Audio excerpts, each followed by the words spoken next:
Hello final year, welcome to maths class.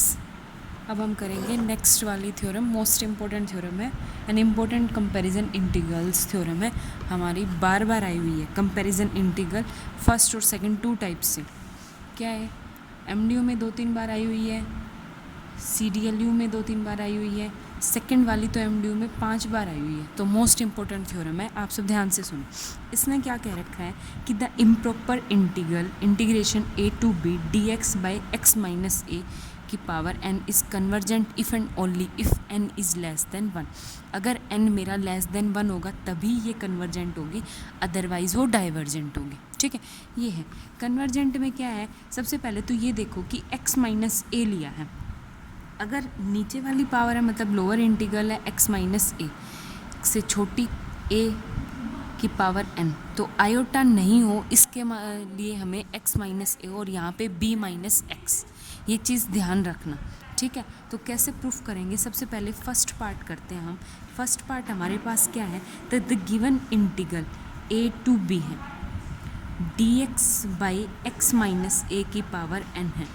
इस proper integral, जो proper integral है वो कन्वर्जेंट होगा for which n is less than equal to 0। n जो है 0 से इक्वल या 0 से कम हो तो तब तो हमें कोई दिक्कत नहीं है। क्यों नहीं है, एक बात बताओ, अगर मेरे n की पावर 0 हो जाती है, 0 मतलब यहाँ पे 1 dx डायरेक्ट हो जाएगा b माइनस 1, कोई इन्फिनिटी नहीं बन रही, कन्वर्जेंट होगा। अगर लेस देन 0 है मतलब नेगेटिव है, नेगेटिव मतलब ये ऊपर चला जाएगा, ऊपर जाएगा तो यहाँ पे क्या आ जाएगा, x माइनस ए की पावर ऊपर माइन n और n हो जाएगा, फिर कन्वर्जेंट हो जाएगा, कोई इन्फिनिटी नहीं बनेगी। ठीक है, तो हमारा डाउट सिर्फ किसके लिए है, n इज़ ग्रेटर देन 0 के लिए है। n इज़ ग्रेटर देन 0 में हमारे पास फर्स्ट केस में निकाल के देख लूँ, 1 के लिए निकाल के देख लूँ। सबसे पहले फर्स्ट केस, तो केस फर्स्ट मेरे पास क्या है, if n equal to not equal to 1, और केस सेकंड क्या हो जाएगा मेरे पास, if n is equal to 1 के लिए। ठीक है, तो फर्स्ट हम लेते हैं n is not equal to 1 के लिए। जैसे n इक्वल टू 1 टू गए, सिंपल इंटीग्रेशन करो a to b dx by X minus A की पावर n इक्वल टू।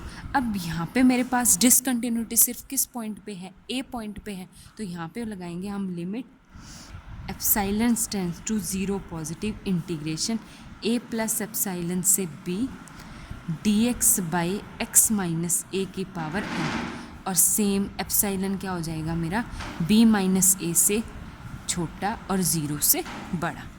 आगे बात समझ में। इससे आगे हमें क्या करना है, सिंपल सा इंटीग्रेशन कर दो। इंटीग्रेशन कौन से, limit epsilon tends to 0 positive, मेरी वैल्यू क्या होगी, x की पावर ऊपर -1 होगा, तो इंटीग्रेशन करते वक्त क्या आ गया, x की power a minus n plus 1, और माइनस n प्लस 1 ये आ जाएगा, और वैल्यू हो जाएगी a प्लस एप्साइलन से b।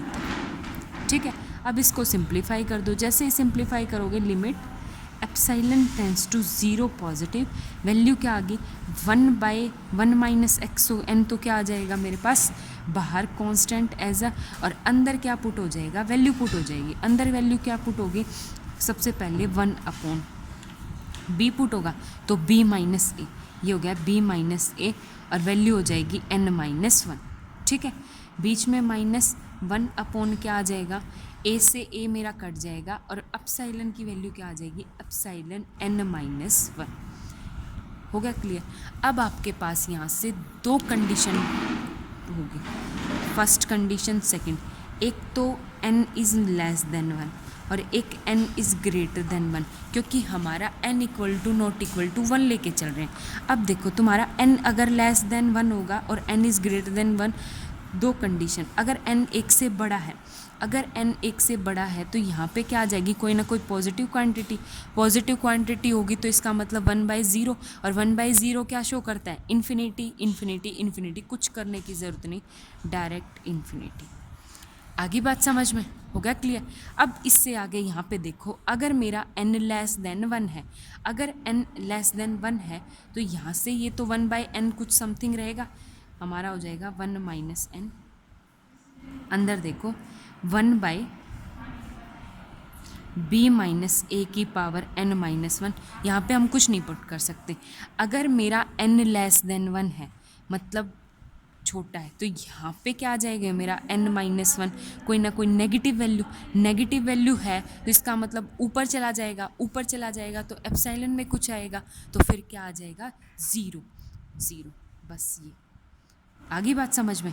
ये क्या आ गई मेरी फाइनाइट क्वांटिटी। अब यहाँ से मेरे पास क्या है कि मेरा जो n है वो कन्वर्जेंट है।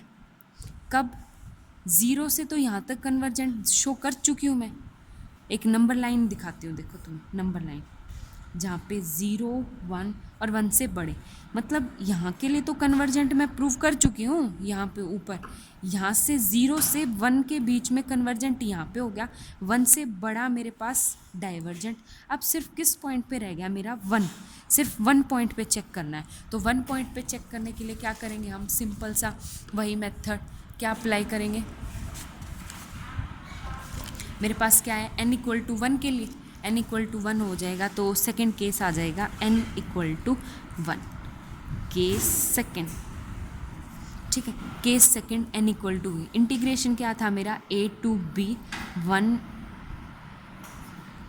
x माइनस a की power n dx equal to क्या हो जाएगा, इंटीग्रेशन n=1 है तो डायरेक्ट पुट कर दो a b dx upon x minus a। Infinity किस पॉइंट पे बन रही है, सिर्फ ए पॉइंट पे, तो same method, limit epsilon tends to 0 positive, नीचे a प्लस एप्सिलॉन हो जाएगा b dx by x minus a, ठीक है। अब डायरेक्ट मेथड यूज़ करो, कौन सा हो जाएगा, limit epsilon tends to 0 positive, अंदर 1 बाई एक्स माइनस ए क्या हो जाएगा, लोग x माइनस ए, और ये क्या हो जाएगा, a प्लस एप्सिलॉन से b, वैल्यू पुट कर दो। अब कुछ नहीं, limit epsilon tends to 0 positive, ये क्या आ गया मेरे पास, लोग b माइनस ए, माइनस में क्या आ जाएगा, लोग a से a कट जाएगा एप्सिलॉन, ठीक है, ये आ गया। अब यहाँ पे आप देखो, जैसे यहाँ पे 0 पुट होगी और लोग 0 कितना होता है, इन्फिनिटी मतलब इन्फिनिटी, तो क्या आ गया, डाइवर्जेंट, हैंस प्रूव। ये मेरे पास था फर्स्ट वाला। सेम एज इट इज़ कौन सी टर्म होती है हमारी, सेकंड वाली होती है कि फर्स्ट और सेकंड, वहाँ पे ए को पुट करते थे, यहाँ पे बी को। सेकंड वाले पार्ट में सिर्फ आपका क्या है, जहाँ पे हम ए प्लस एप्सिलॉन यूज़ करते थे, वहाँ पे अब आपको क्या करना पड़ेगा, बी माइनस एप्सिलॉन। बिल्कुल सेम है, आप ट्राई करना। Okay, thank you.